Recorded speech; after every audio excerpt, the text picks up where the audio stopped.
All right, so let's go through the first exercise things. Um, so you already opened the template for the exercise. It's a good idea to have it there and just start working on the exercise as you find the correct answers. I should actually go through the stuff here and show how things can be done in respect to this today's exercise on the Octave. If you're using your own computer, you probably already have installed the Octave on it. And I found there's actually also installation procedures if you don't have it on your own computer yet. I found this playing here, so feel free to use those. Anyways, it's quite simple system. Just a moment.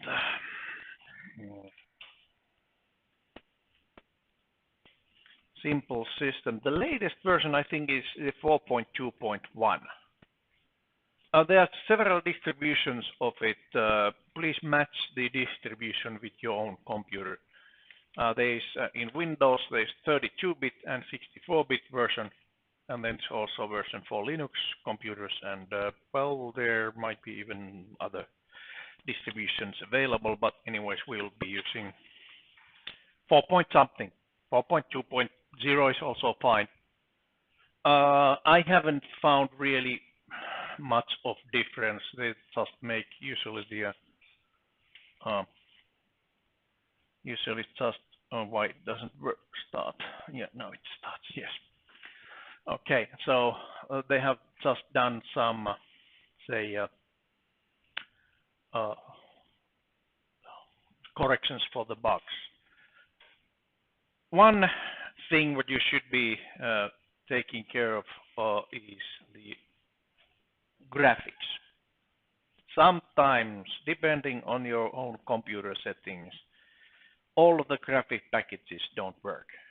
There are 3 different graphic packages, and the preference would be to use the GNU-plot package. You may need to actually install the GNU-plot package before and then install the Octave. Another one is the FLTK package, which should work in most of Windows computers except mine. Then there's a third package, I don't remember, but the, I think it was the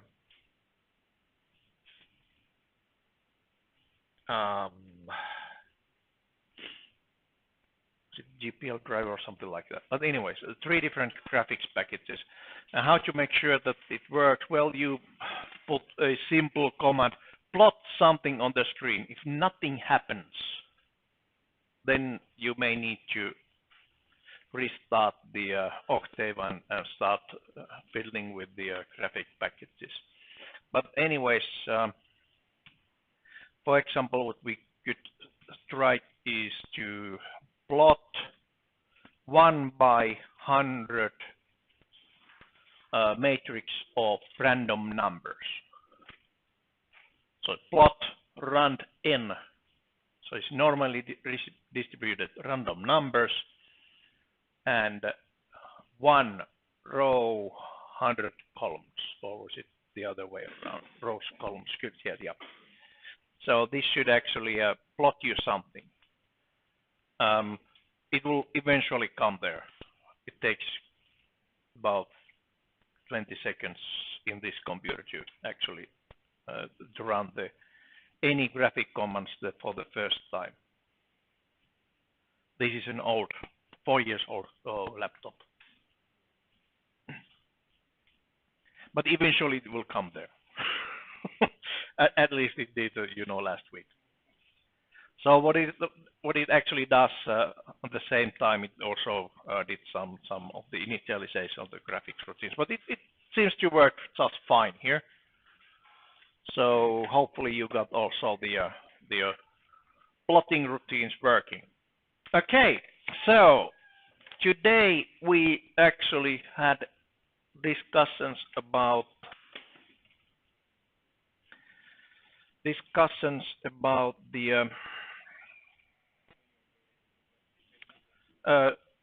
simple or the fundamental signal sequences. So, for example, how to make a simple plot of. Okay. Let me take another view here. Okay, so how to create all kind of stuff here for testing purposes. For example, if I want to draw a picture of a signal, or simply the first part would be how to set up the sample indexes. So this will be sample index n from 0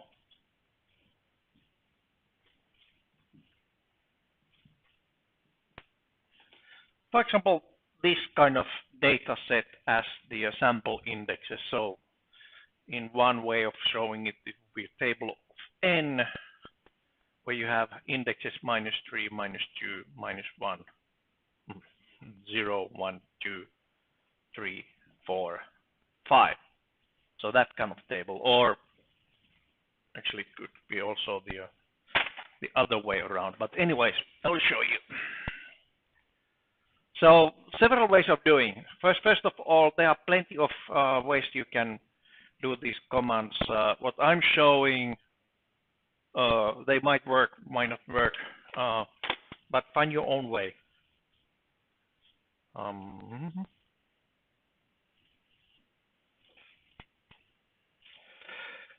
There we go. So one way of generating that kind of index vector would be to first start making a variable n equals to, so this far nothing new, so it looks like a C programming language or whatever programming language, and then we have the data set. And the data set in MATLAB or Octave actually start with the bracket like that, so it's a brace, not so basically n equals, or in my case nn. Why nn? It would be good to have more than one letter on your variable. It could be even, say, something more descriptive, but anyways, for this exercise, that's just fun. That's just fine. It actually follows a convention that index is usually marked with n. Okay, and then we can actually have the vector just like this: -3, -2, comma between, -1, 0, comma 1, 2, 3, 4, 5. This would actually generate the that index vector right there. Just fine. Yeah, and now it actually makes the transpose of that matrix. So this is a row vector. Although in computer science, usually these tables are shown as the column tables, I would actually in here use the row vector. So NN table actually is that way. So it gives the index, and then if you had a value, then it would be there. So -3, -2, -1, 0, and so on. So mathematically, it's a row vector. Okay, if you had a very long data set here, you probably you don't want to write every single value there, and B, you don't necessarily want to see that either. So for example, if you had a audio data which has tens of thousands of data points, it will fill the couple of displays, and add you no value at all. So let's take care of a couple of things here. The same thing as previous would be to have a so-called auto-indexing or auto-increment operator. -3 is our starting point. Colon operation is automatically increment by 1. Okay, up to 5. That's a stop. So syntax of that is the from to.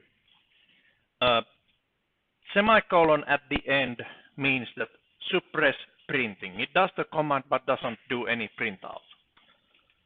And then basically %, anything after the % is comment. Okay, so this is the from to, and then followed by that one to suppress printing. There you go. So no printout. It just did the thing. Now, how can I be so sure of it? Because we have the workspace browser. I can always go and double click that one to see what is the content of that variable.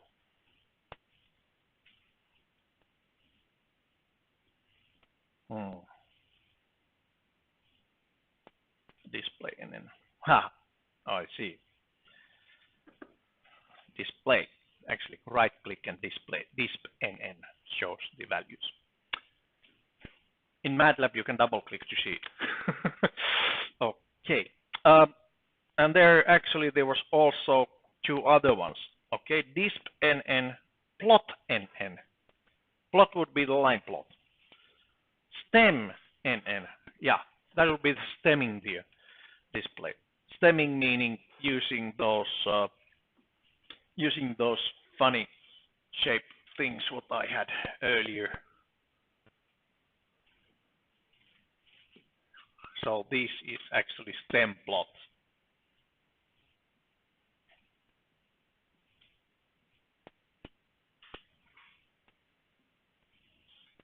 Okay.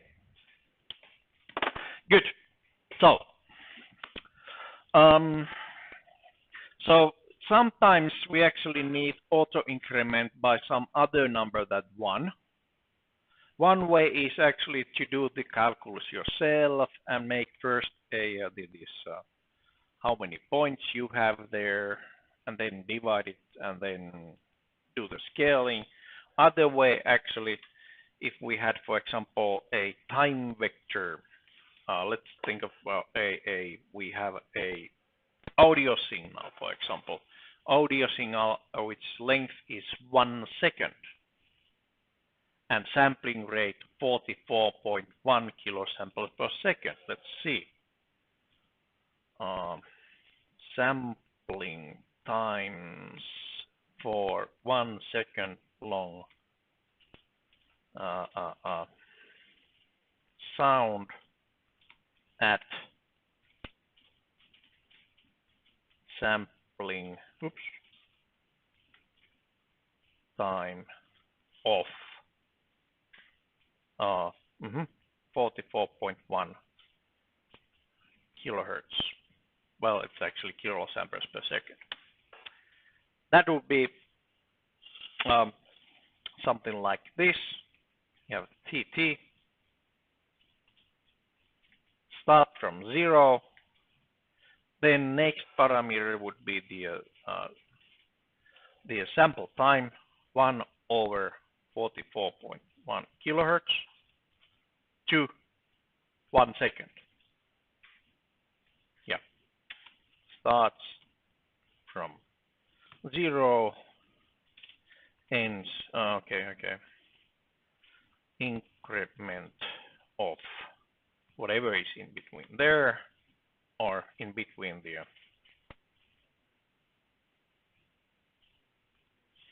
increment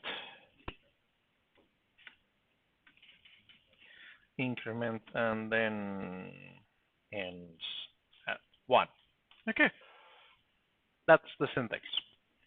And as you can see, it's quite a lot of values there, 44.101. So one more than 44,100 samples, because you have the 0 included. All right, then so now we have these two different ways of doing the auto incrementing.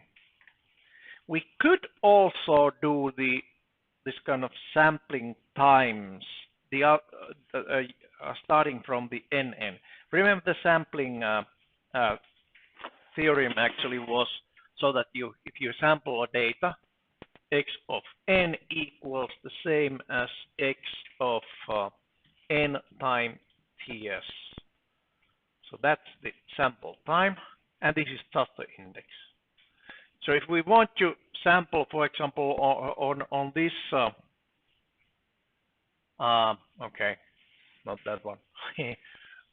For example, have a sampled sine 2 pi signal frequency times n. We can also use directly the that index operation, index vector to generate those. Since I already selected the 44.1 kilohertz the sampling rate, let me do some just some simple things like just make that one as a variable, then it's easier to change. So this is sampling rate. Sample time is then 1 over fs. Sample time. So simply the delta time. So that will be this time here. And then if we had a sinusoid signal, for example, our signal would be sine of 2 times pi times ff is now the signal, or actually f sig, let's put it this way. Signal frequency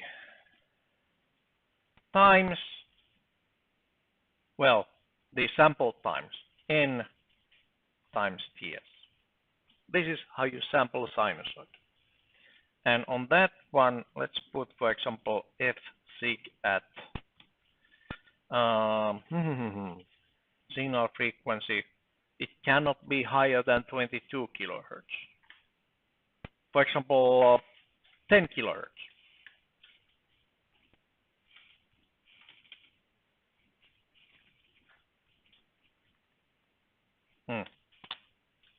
Now it froze up there.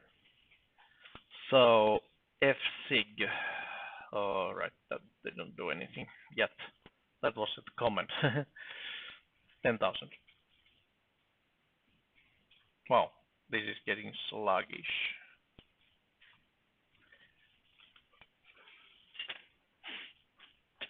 F sig 10,000.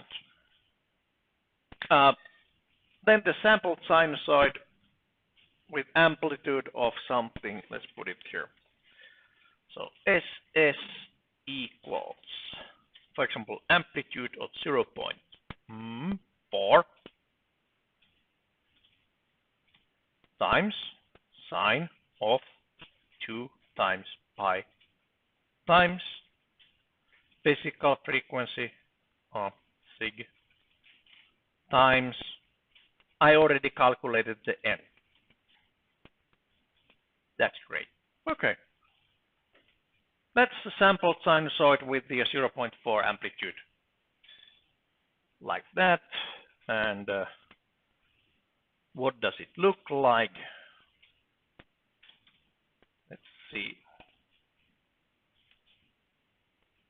We can actually go on that plot and click. or the variable workspace and click stem. Oh, okay. How come? Does it look like sinusoid? Yes, it does. We are very close to 0. My sampling rate was 44.1 kilohertz. So this actually samples very close to the points that are always closing to the 0. So when you get this kind of picture, which does not look that it would make sense, always take a look also this scale here. So basically these are values which are very, very small numbers, which also means that there is the machine calculation accuracy involved. That's why it does not even show any sinusoidal form. Okay, but the picture is just fine. Got it?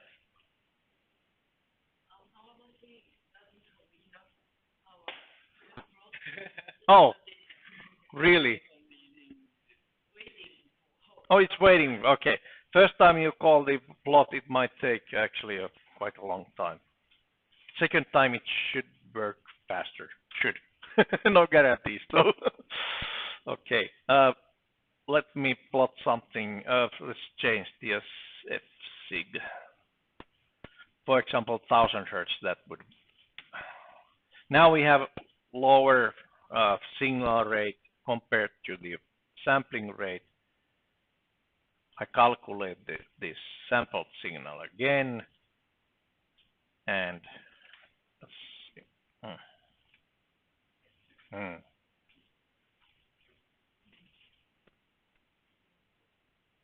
Okay, still not quite right. What is going on?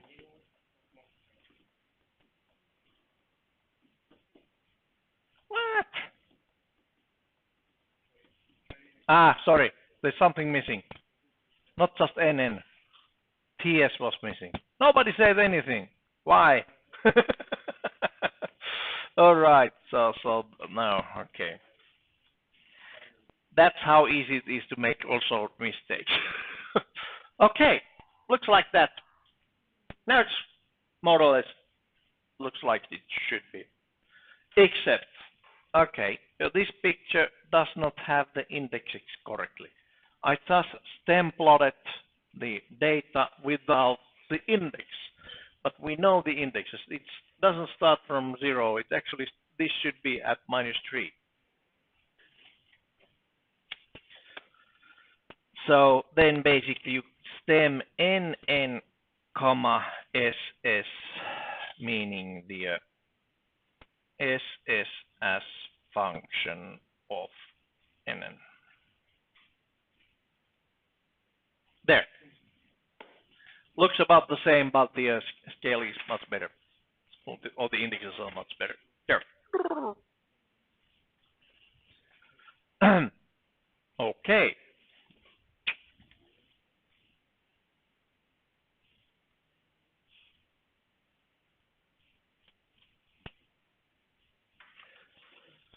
Alrighty. So when you have small amount of data, the best way of showing it is with the stem plot, since it actually shows that it's a discrete time data. However, when you have more data points, say 100 or more, then you would like to show it as a just ordinary linear plot.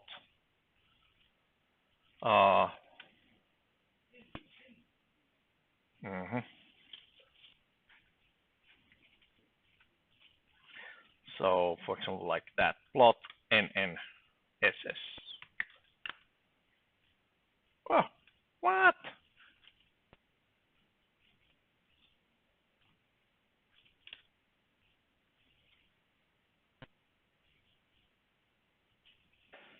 What's going on?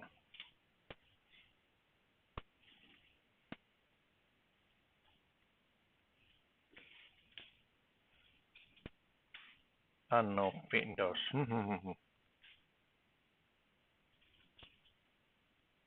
There's something wrong with the graphics here. Okay. I'll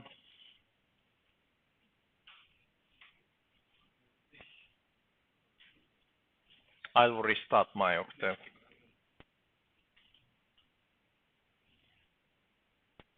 You know, there's a saying about the things that come free. Right.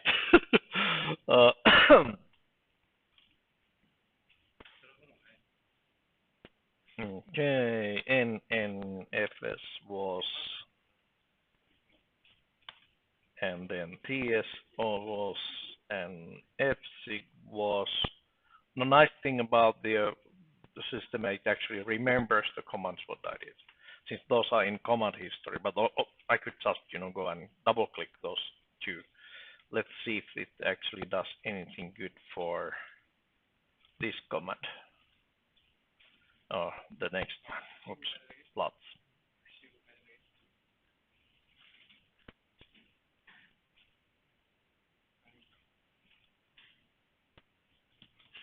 Now it takes that 1 minute to start, and then hopefully it will plot.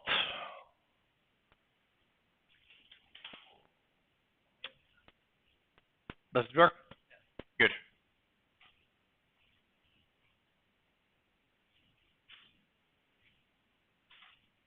Yes. So that's a line plot. But, well, okay. Small number of data, I should use the stem plot. Bigger number of data, then use plot. Good. Okay, now we have one plot here. How about how to make a copy of this plot to and then paste it to your answer sheet? I think it was quite simple. Oops. Okay. I think it was quite simple. Copy graph to clipboard, and then in here, if this was the answer in here, I would just, oops, not that one, but a copy of it. Yeah, copy of exercise 1 there on my personal copy. I can actually, oops, insert the figure here. There, fine. That works. That's how easy it is to include some of the graphs to the answer sheet. They work pretty well together, the Octave and the Octave and this Google Docs. It was just a copy graph to clipboard and just paste. That was simple. Okay. How about then? Let me stem that again. Just for fun, I've used stem. Okay. How about if I want to produce a signal which starts exactly at time 0? So if I want to have a signal which starts here, mathematically it means that I would multiply it with the step function. Right. Then that multiply xn with that one would put those negative index values to 0. Okay, let's do something about it. So first of all, we need that step function at the same sample points. I call it UU because it looks like mu. U equals, okay, NN Okay, I'll just put a parenthesis here. NN larger than equal to 0. That actually returns me a vector of trues and falses of that operation. To be on the safe side, some of you are actually familiar with the C programming language, right? Typecasting, since this is actually returning trues and falses. What is false in C? What value has false in C? It's always 0, right? In C language, it's C programming language. If you have 0, then it's actually a false statement. How about what is 1? What is true in C? Anything else but 0. Meaning that if you want to be sure that this actually returns zeros and ones, then you need to have the typecasting by using this function, double values of that one. This, as you can see from here, this is basically the default class for every number is a double precision floating point number. Class for this logic operation would be logic values, true and false. In order to use that one result in a correct way in calculations, you do typecasting. So this is to keep it on the safe side. There, and yeah, UU equals 1129, and there we have the 1, 2, 3 zeros on the beginning and then ones. Yep, looks correct. Now we can actually multiply those signals together. And signal multiplication is done by element multiplication. Okay, so we have the SSUU. Oops. Why doesn't it do anything? SSUU equals SS dot times, meaning element by element multiplication with UU.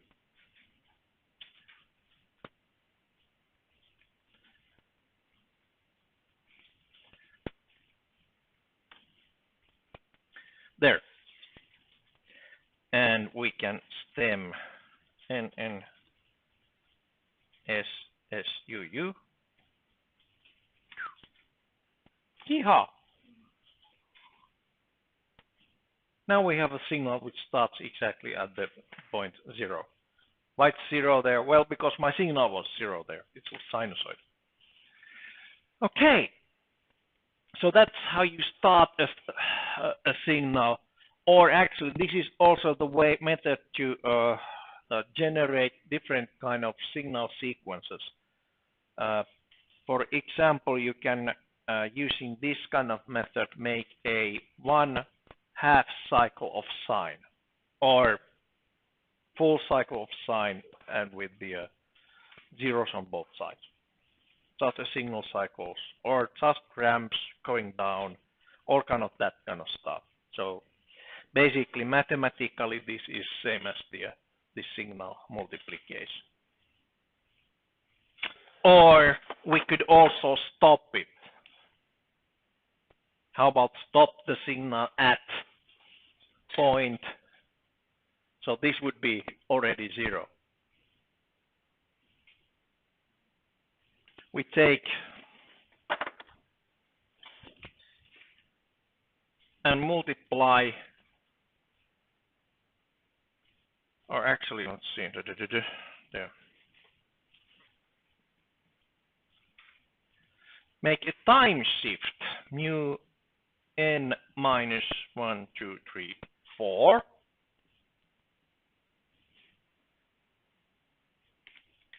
And then subtract, if you want to this one inversed, then you would subtract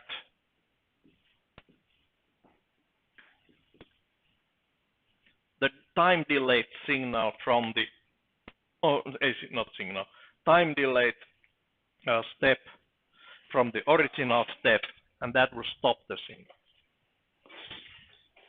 Okay, let me try that one. So we have UU4, well, that's as good as any. Double, same thing as earlier. Double something. We test if n equals or is greater than equal to, well, it's hard to always remember which way it was, so this is the safe way. Basically, this would be same as nn, the function, step function using the argument nn minus 4. Okay, exactly like that. N minus 4, n minus 4. We test that one against the 0 or equal to 0 or greater, and then typecasting that one. So let's stem. Okay, this is UU4.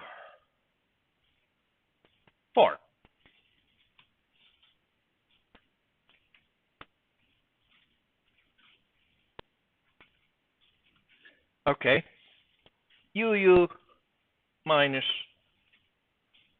UU4 there. So that one actually is a box.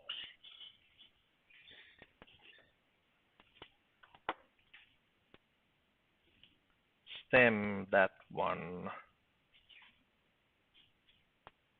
Okay. And it turns off at 0.4.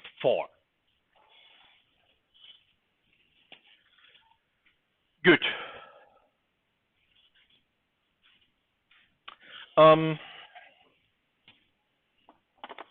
The advanced operation is, well, the delay operation is actually something that you can do also other way around. Let's take a quick look.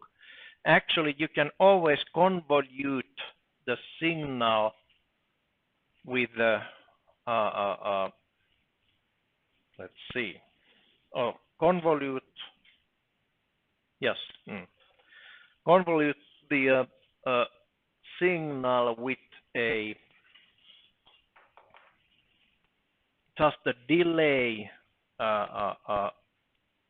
by using a filter function. Let me take a quick look if that actually is used here at all. No. Yeah, that's for tomorrow. Let's save that. I was saying something from tomorrow, but let's leave it tomorrow. Okay. Good. Back here. So basically, that UU minus UU4 looks like. Oops.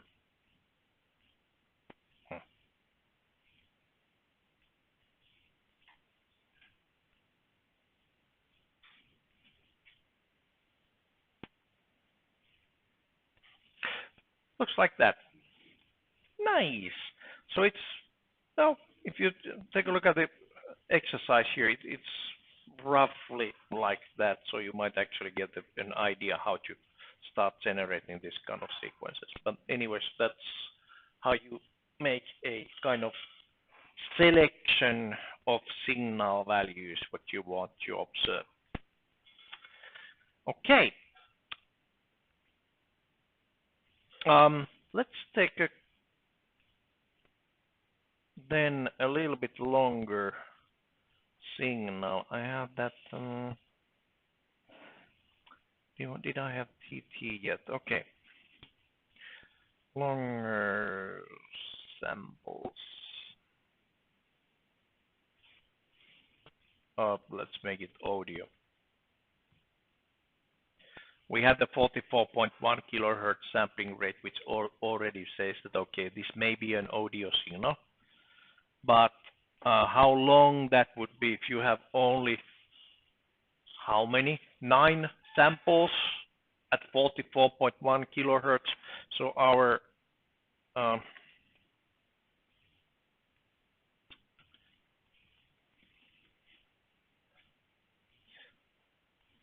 is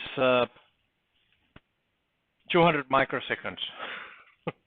200 microseconds, 0.2 millisecond long times, the sample what we are talking about now. That's not an audio sample. You cannot hear much of nothing but snap. Although your audio system of computer should actually just omit that kind of snap sounds in any case. But anyways, so it's not long enough to be actually a sound that you can use. So let's make some noises here. So first of all, we need again the sampling times. Okay, for example, like that's the 1 second long sample time vector with a sampling rate of 44.1 kilohertz. So it starts from 0, it has increment of the sample size Ts, ends at 1. Well, I have the Ts there, maybe I should actually use it. I calculate the Ts there. All right, so now I have the sample times there, 44,101 sample times.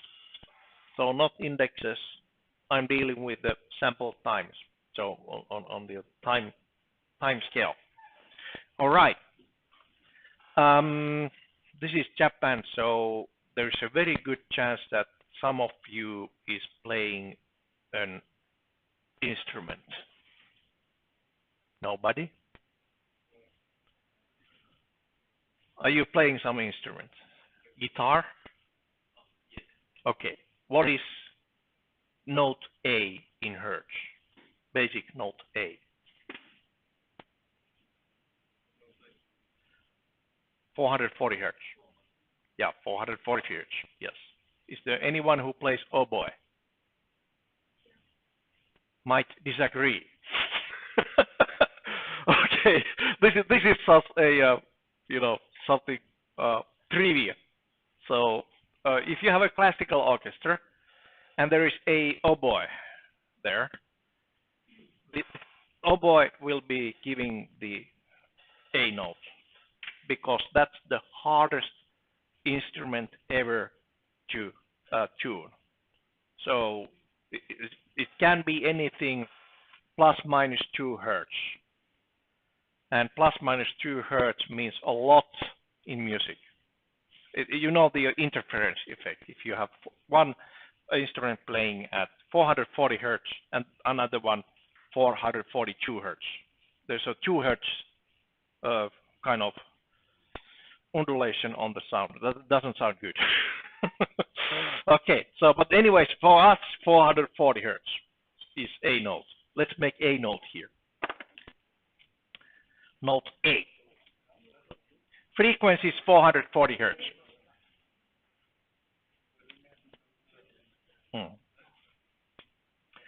What is C? What is the frequency for C? We can calculate it. Okay. So this is the fundamental basic A. Then note C frequency is actually we start from the 440 hertz or whatever the note A is. Okay? Times what kind of scale we have.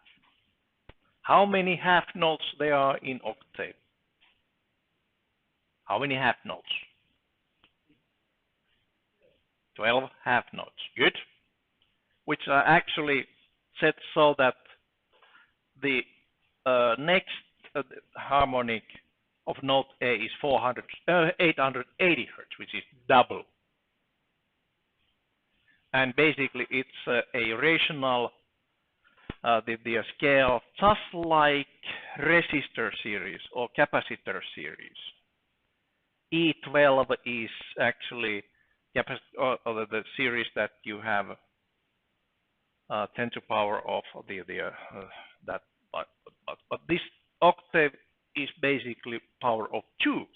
So times 2 to power of how many half notes there are from A to C. That's the third half note divided by full scale 12. I hope this one gives the right answer. Yes, it actually does. So the first octave A, 880 hertz would be 2 to power of 1, what you get when this index is 12 half notes. So, okay, so C is 3 half notes up from A.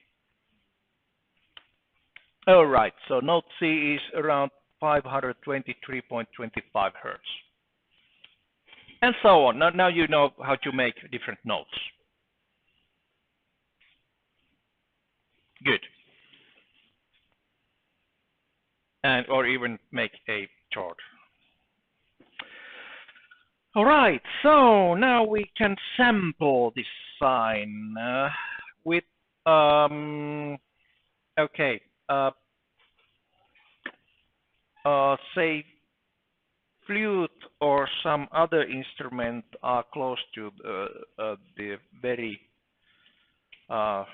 almost ideal resonators, but for example, guitar is far from that one. It's one of those string instruments, meaning you have a impulse there that excites the sound, and then it decays. Well, because you are losing energy to sound waves. So you on guitar, you basically the amplitude of your signal would start high, then go down like that. Right. In 1 second, how much do you think that the power goes down? Any guess? You should play your guitar with your oscilloscope attached to that. So you would know. But, well,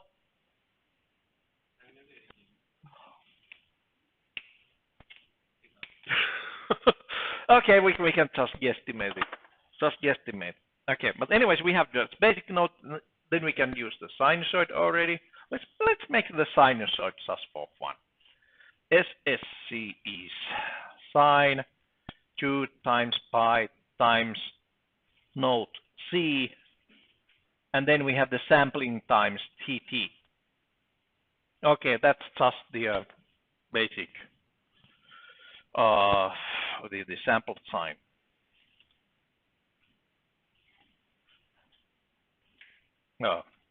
And so that's sampled C. C note. All right. It looks really boring. Don't plot it. It has 44,000 samples on it. It just looks blue. But it sounds so we probably should be able to hear it unless, of course, now I'm not sure if the sound facilities will work on my computer to do it. Just a moment. Maybe it works, maybe it doesn't. Sound. Help sound. Okay.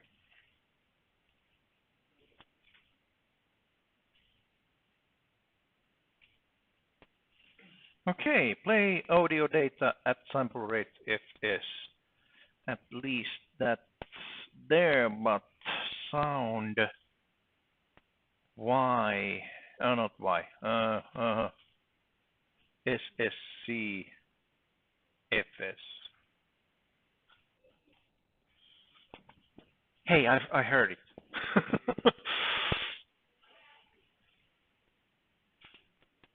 Try that.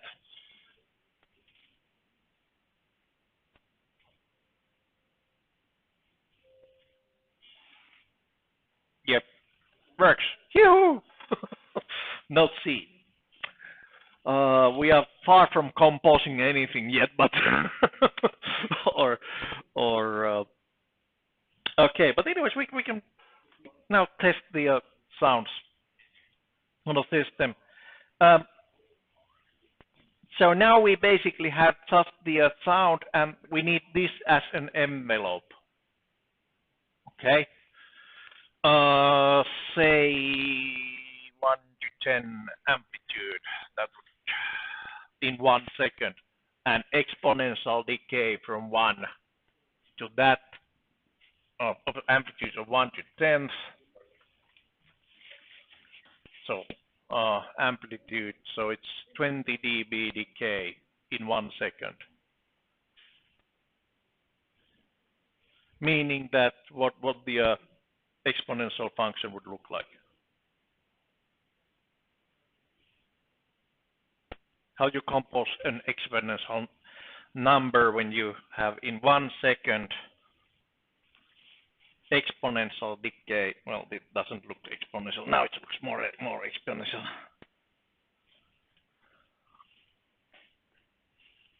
So that at the end there's a 1/10 of the value.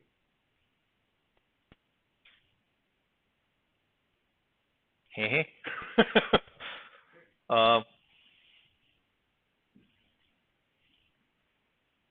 Would that do the trick? Yes. No, it wouldn't. No, it wouldn't. Sorry. T.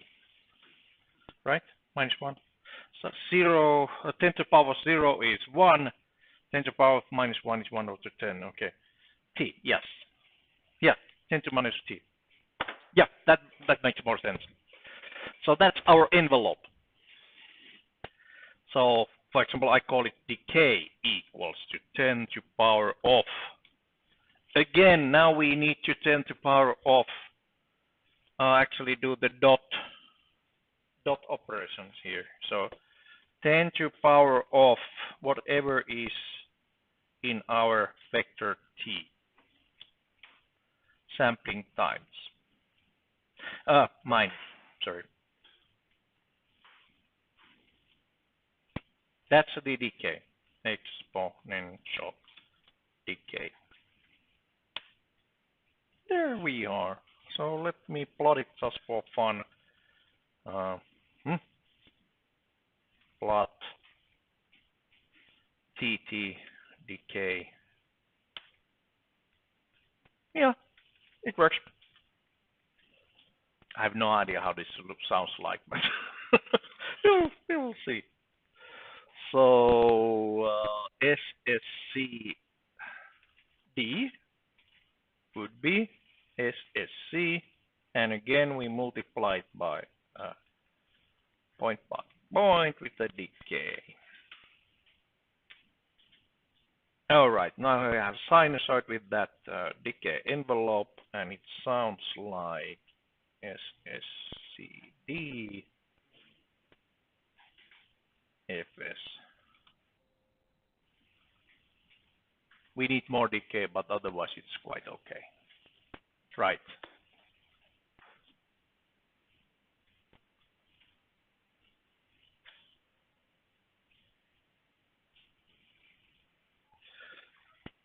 Let me see if I can actually put the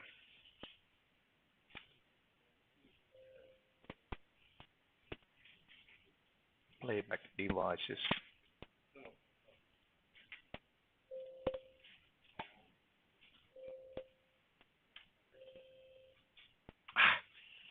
It saturates. Yeah. No loudspeakers there, so it saturates the signal.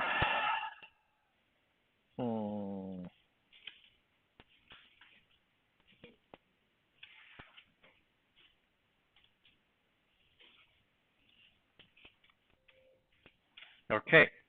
So if you want to have more of the more drastic decay, you would just add just the decay and have, for example, here 4 times TT, which means that the signal dies much faster. And let's see, SS sound. Now,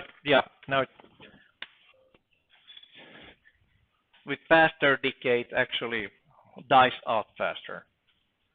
Okay, there's actually third thing on the. This what we have here is a simple synthesizer,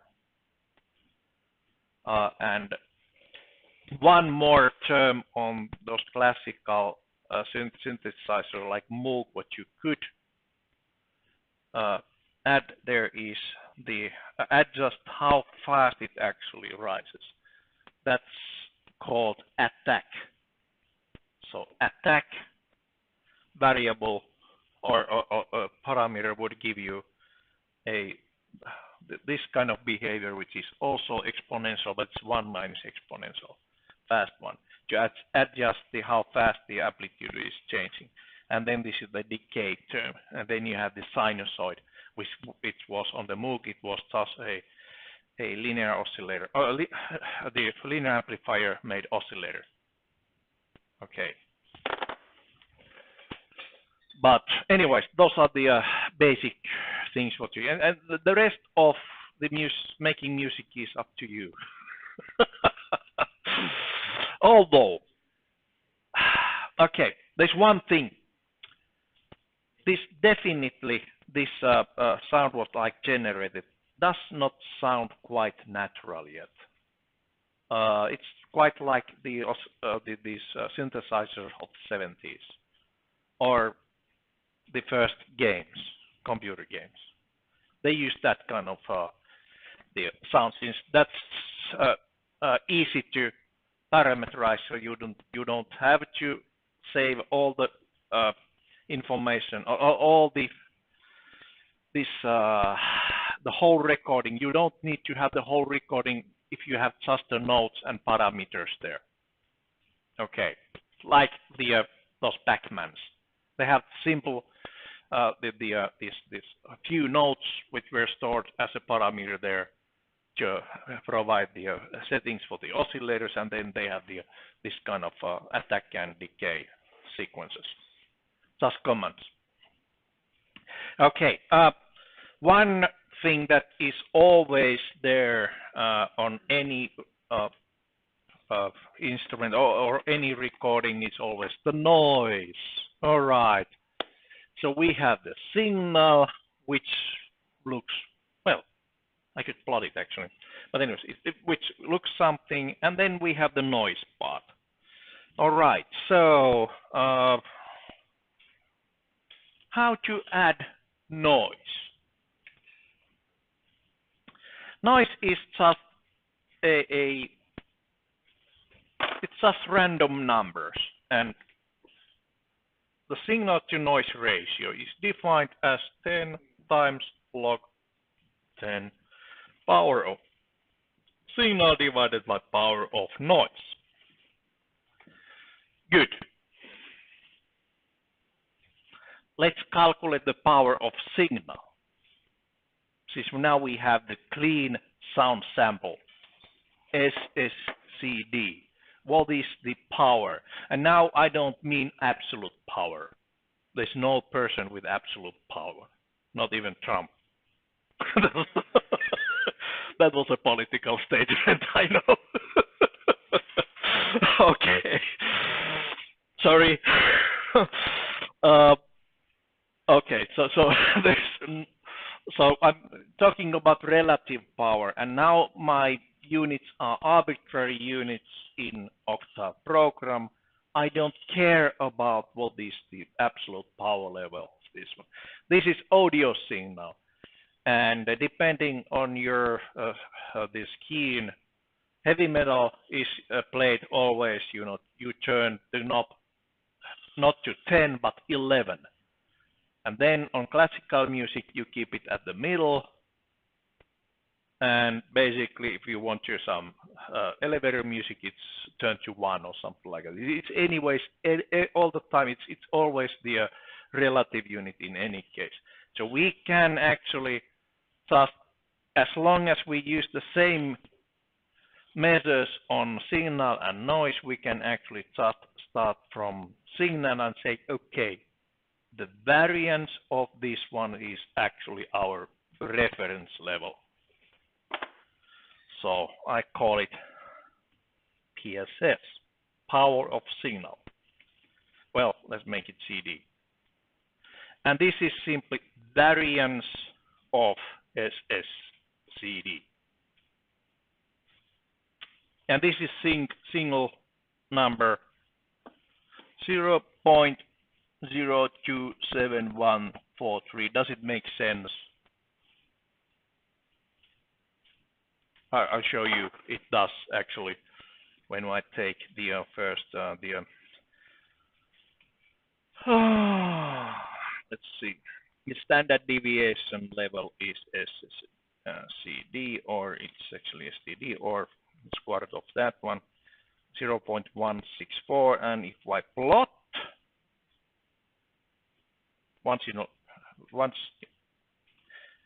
this is just to make the the case. Remember, now it's a messy plot since it has 44,000 values there. But as you can see, it follows the envelope I designed, and then it basically the signal amplitude goes down, and our standard deviation level with the square root of variance was 0.16, so it's somewhere in here. So in average, yeah, it makes sense. When if you draw those lines here, it basically gives the region where the in average the signal remains. The power of signal is there. Good. So average amplitude. Good. So now we have that signal power level. Now we could actually relate to that one to a desired power or signal to noise ratio. So if I just set this one to, for example, signal to noise ratio would be, let's have it easy, minus 10 dB. Then what should be the power of noise?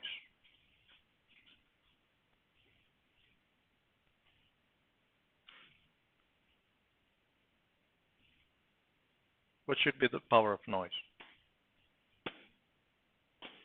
I leave it up to you. Remember, that was one trick. You are going to be engineers. You really have to know how to calculate the decibels. Back and forth. Yeah, even at the middle of the night, when you have been first communicating for the whole evening, you still need to figure out the things on dB. All right, so I will just fix it here. So basically, this gives you a way to do the linear scale, calculate the linear scaling factor for the noise. So, for example, here we have the P noise equals the factor. I'll just mark it 10 here, just for fun. So 10 times more power on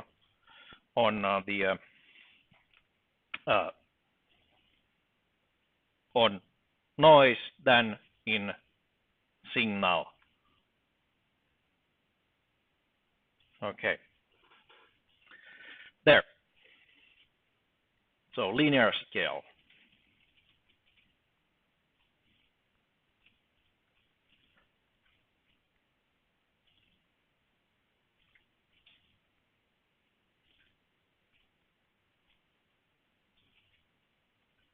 All right. Next, basically, the signal level is square root of that.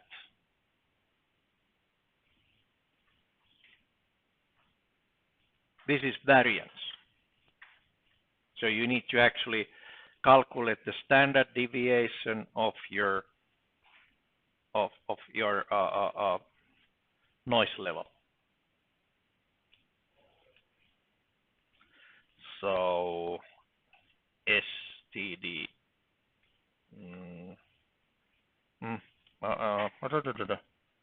noise. Standard deviation of noise is square root of P noise. So this is standard deviation. It's just square root of variation.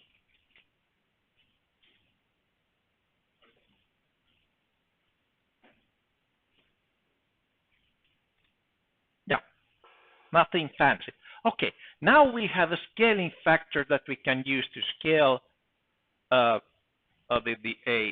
normally distributed random number with zero mean and deviation or variation 1. Okay.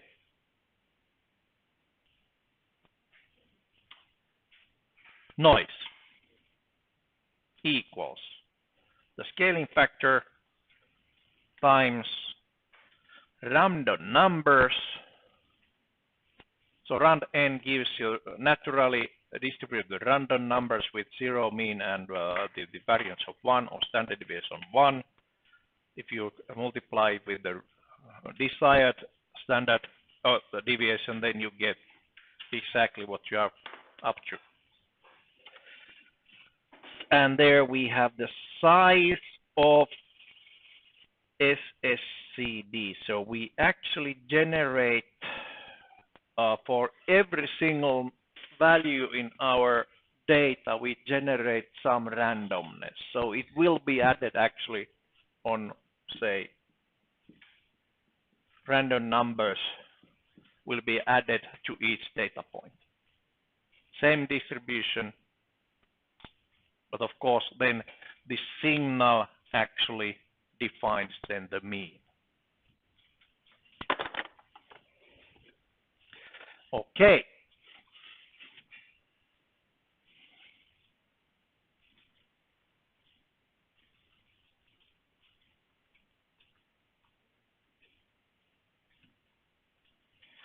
All right, then what is the next step? Okay. Next step is basically just to add those together. SSCD noise. SSCD plus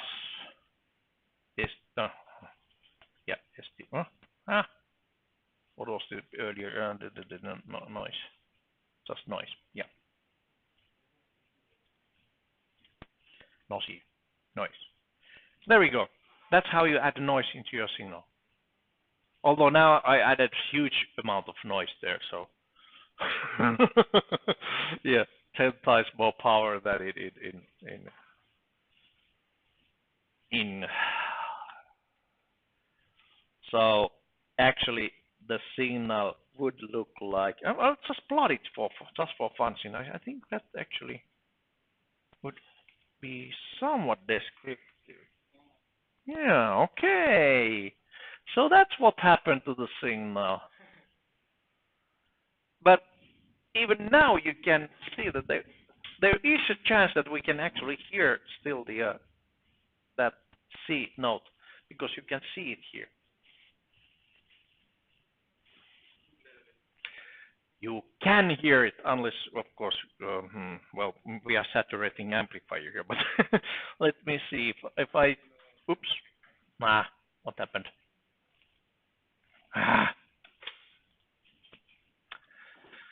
So sound SC, SSC, CD, noise, comma, FS. Okay, sound SC actually scales your data between -1 and 1. Otherwise, it saturates the amplifier. But let's see if I can hear it. Yes, there was a ping. You can try it yourself. Instead of sound, use sound SC. There definitely was a ping. There's a lot of hishing, but there's also a ping at the beginning.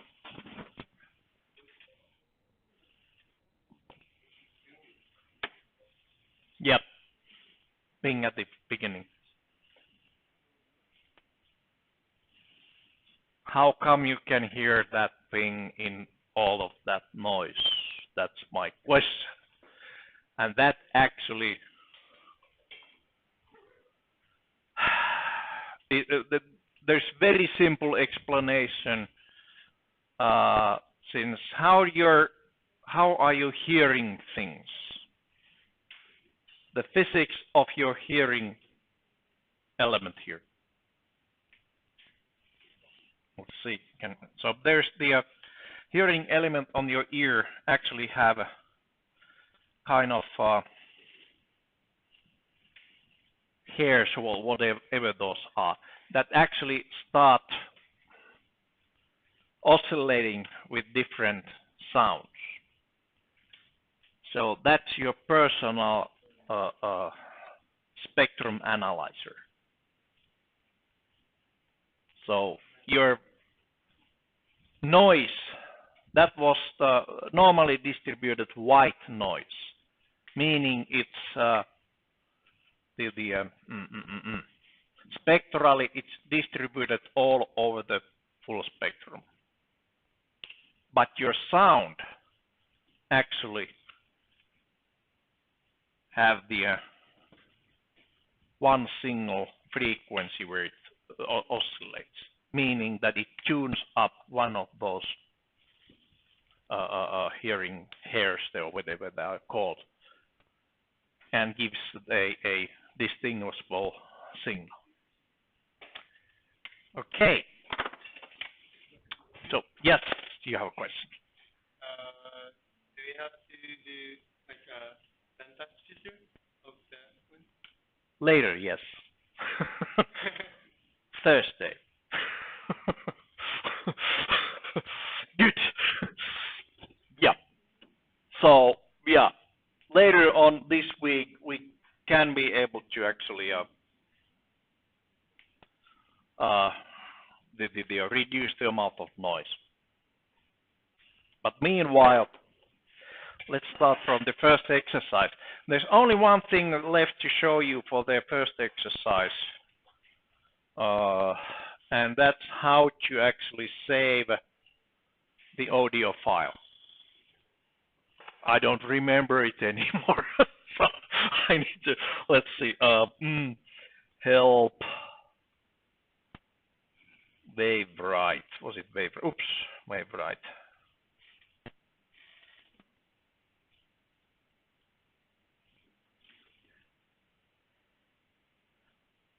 Hey, there's a Wavewrite. Oh, okay. Will be removed. What is the AudioWrite? Okay.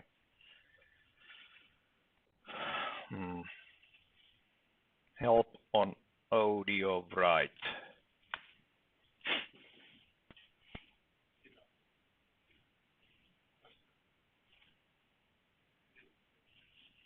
Now file name, data, fs is sampling rate, and then what is the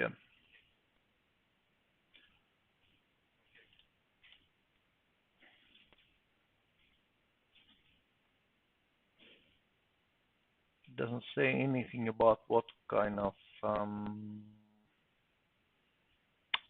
audio file it's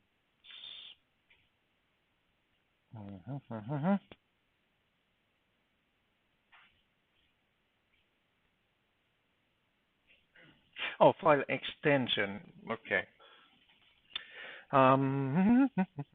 So first of all, good idea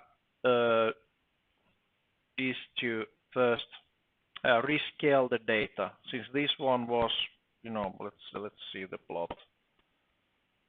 So this one is between something like between 2 and -2. You need to scale it to between 1 and -1. Otherwise, it saturates.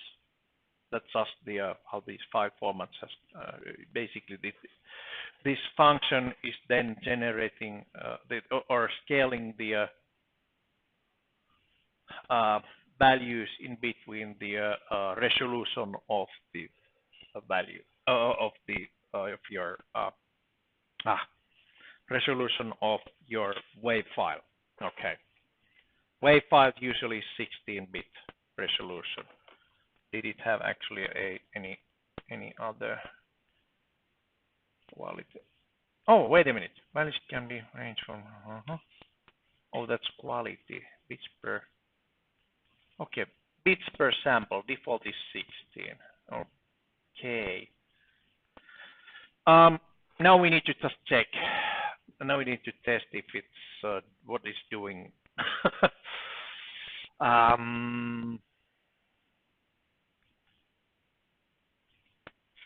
Well, if we cannot hear anything, then it was directly the value. If we can hear something, then basically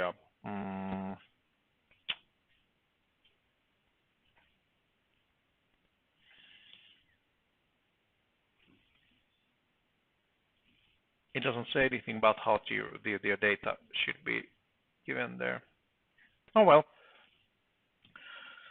SSCD noise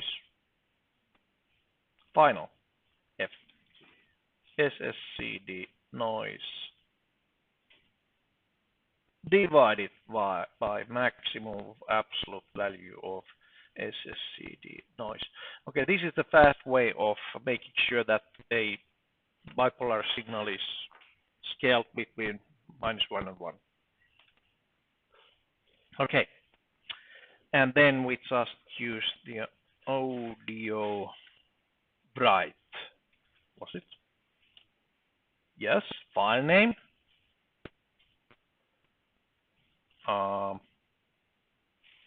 I think we need to put file name between those hyphens. Test.wave, so it will be wave file. And then the data SSCD noise F, and the bit rate is FS. Maybe it works. Hey, we got the signal. Test wave file.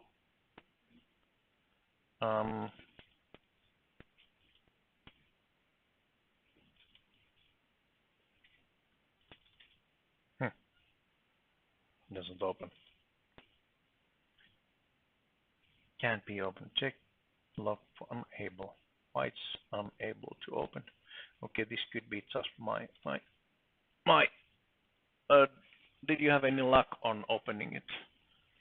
My VLC is actually broken. VLC media player. But there's also some other files than WAV file.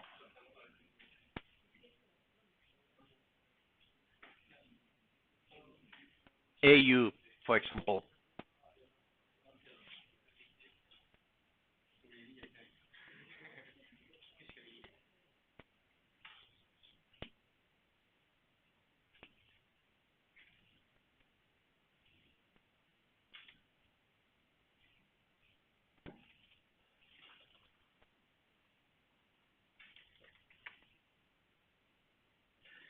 Test.au.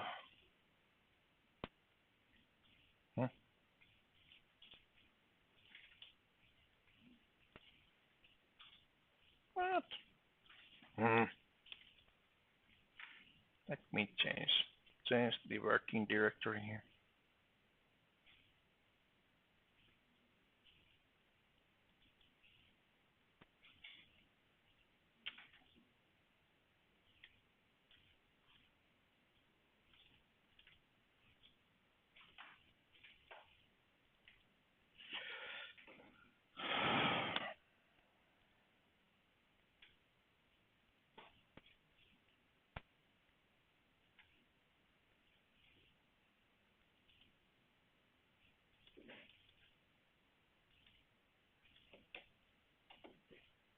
can't open.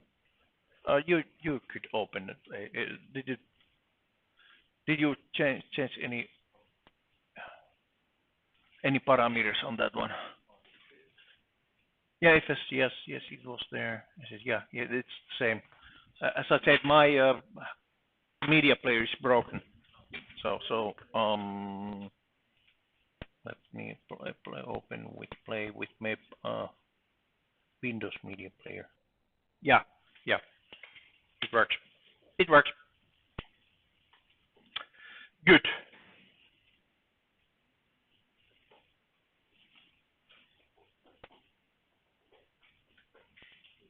All right.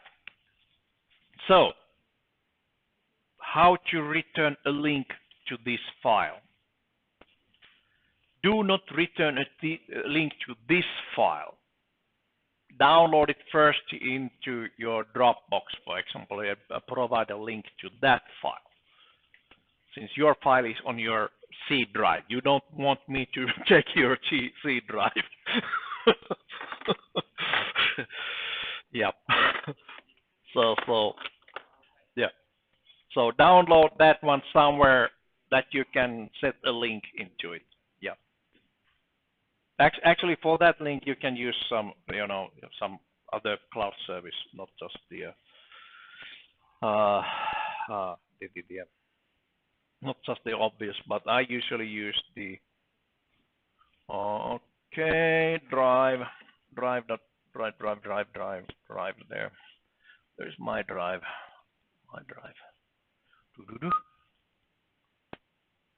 I have everything in my drive, including these course files.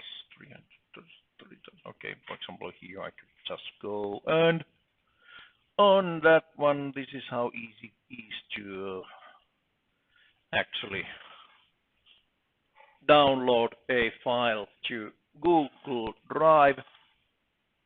Just remember one thing: if you provide a link to this one, I cannot open it. Click share, copy link. Okay, I have settings there that default, but usually by default it opens or goes into your drive so that nobody else can access it. You first need to change the share settings so that anyone can view. Then you can basically go into your exercise and a clickable link. Provide a link. Yeah, that's how easy it is. And of course, when you are cross-checking this, then your fellow can check that if it opens or not. Okay. Wow, that was a lot. Okay, so maybe we could have a short coffee break and then continue, so that you will be doing your exercises. I'll be just stretching out and laying back and maybe help you if you need some help. Okay, thank you.